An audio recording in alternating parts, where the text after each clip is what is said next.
All right, cool. Good morning. My name is Jeremiah Sniffen, and I am the policy coordinator at the Utah Department of Health and Human Services Center for Medical Cannabis. It's 11 a.m. on Wednesday, November 20th, 2024, and I am the hearing officer for today's rule hearing. For those participating virtually, please mute yourself unless you're making a comment during a later part of the meeting. The anchor location for this rule hearing is the Utah Department of Health and Human Services Multi-Agency State Office Building located at 195 North, 1950 West in Salt Lake City, Utah, room 2026. And the public may attend and participate in person at this location, or they may join virtually. The purpose of this public hearing is to provide the public an opportunity to submit public comments on proposed administrative rules recently filed by the Utah Department of Health and Human Services. The rules are all related to the department's medical cannabis program. This hearing is held in compliance with the Utah Administrative Rulemaking Act, and the hearing is being recorded. Documents relevant to today's hearing can be found on the Utah Administrative Rules website at rules.utah.gov/publications in the Utah State Bulletin, Volume 2024-2022, published on November 15th, 2024. The agenda for the rules hearing will proceed as follows.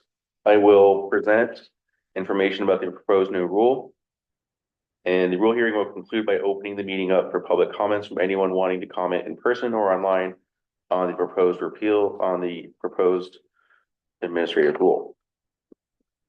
The following is proposed new rule in the Utah State Bulletin, Volume 2024-2022, R383-16 Targeted Marketing Requirements. I will now conduct a presentation on the proposed new rule.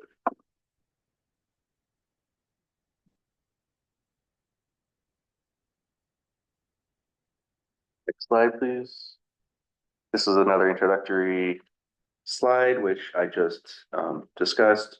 We will be accepting public comments regarding proposed rule amendments during today's rule hearing, and we will also accept comments, written comments by email at medicalcannabis@utah.gov until December 16th, 2024. The proposed new rule is R383-16 Targeted Marketing Requirements. Section R383-16-1 adds a citation to the statute that authorizes the department to write this rule. Additional language describes the intent of the proposed new rule. Section R383-16-2 establishes standards for targeting marketing. Section R383-16-3 establishes what a QMP is allowed to do regarding targeted marketing.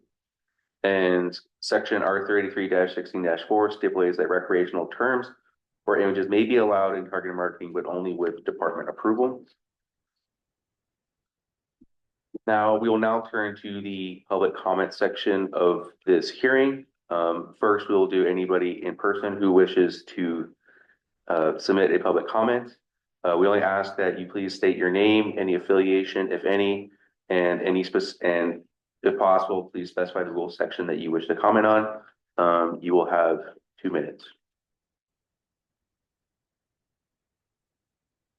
Yeah, I would like to make a comment. So my name is Nicholas Thompson. I'm from Empathetics. We're one of the biggest medical cannabis clinics in the state of Utah.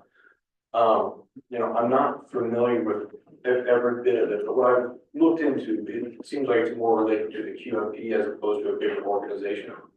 But my worry is that, for example, what that language is and what you have to get approved could become interesting or problematic, because anything that, a company like ourselves has printed now could cost us additional printing costs or additional marketing costs, or, things like radio ads that we currently have, billboards, or, whatever that marketing material could be, flyers, anything. And so, of course, I'm hoping to hear more on what that looks like and what effects that may have on clients like myself or others that are in the industry. Thank you. Rich, do you want me to address that, or? Yeah, we can talk more about it later. There's some principles here that if you have specific questions about, we can talk about it. If you're concerned about a specific phrase or something, it could be that it's, there are some things that may require that you talk to an attorney, but we can talk through things that are pretty clear inside of the rule. And yeah, we'll answer those questions. It sounds like you don't have any specific concerns about the specific language that's used in the rule filing. It's more the general concept. Not necessarily specific language, other than, like I said, where it says a QMP and what that could be interpreted as to, is it a single individual or is it a group of QMPs or people within a clinic and how they can do that? And more specifically, how that would be related to digital communication, let's say like our website or something like that. Yeah, so the first part of this rule states that qualified must provide and may engage in target marketing or affiliate with medical offices that engage in target marketing. So, and then it states target marketing that makes a statement related to side effects, consequences, contraindications, so it's talking about the QMP, but their affiliation with the clinic, they are responsible to know how the clinic that they associate with is advertising. And if that clinic is breaking the law, then in essence, that QMP needs to address it, or we may get involved if we find out the clinic is engaging in a violation of the targeting marketing. We may end up having to take action against the QMP.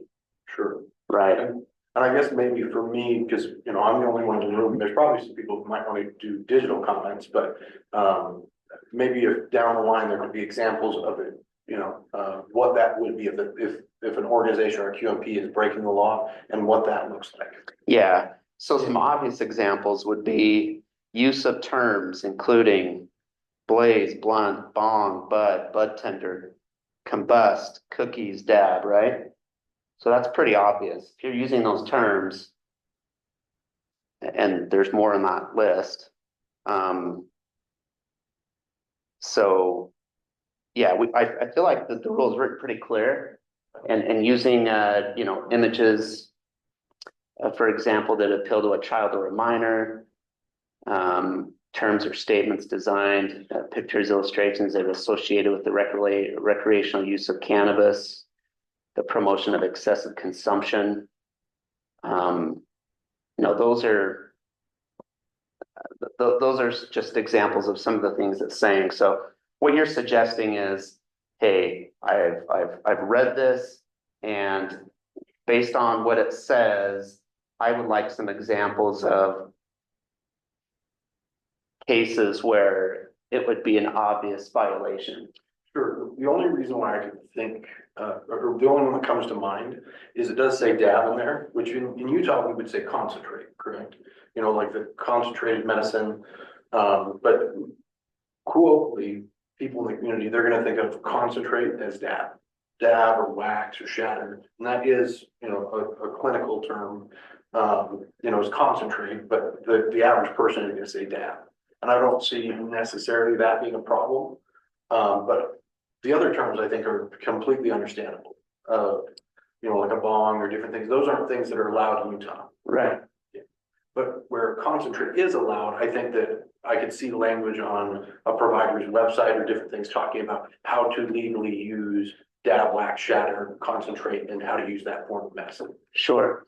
And that's why we've got in the actual rule, the paragraph 4, there could be cases where they're using it in the context that is giving guidance that is helping them comply with the law. So that was going to be my next. Yeah, there's a paragraph 4 that says DHHS may approve terms or images otherwise prohibited if the target marketing does not promote the recreational use of cannabis. So if you're using the term to actually discourage people from engaging in illegal That's what I conduct. was hoping for. Right. Kind of like a TSA sheet that says you Right. cannot do these things. Right, right. That would be an example of where this paragraph 4 would apply. Yeah, because we want to inform the public and the patients at large of, we don't want you to become a legal med patient and immediately go and have a problem because we couldn't give you educational resource materials. Sure, if you're using it in the context of trying to encourage illegal use or recreational use, then we definitely, that would be a violation. But if you're using it within the context of discouraging that, then I think, yeah, that would be an example of the likely applicability of that paragraph 4 that we just read. Okay. Thank you for your public comment. Thank you. Abby, is there anybody online who is raising their hand who wishes to make a public comment?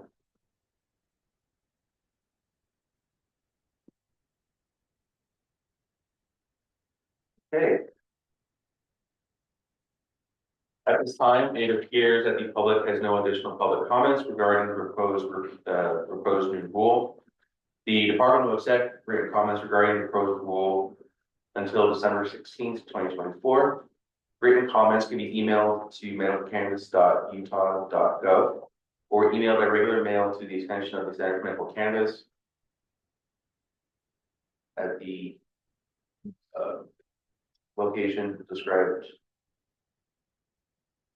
as 195 North, 1950 West, Salt Lake City, Utah.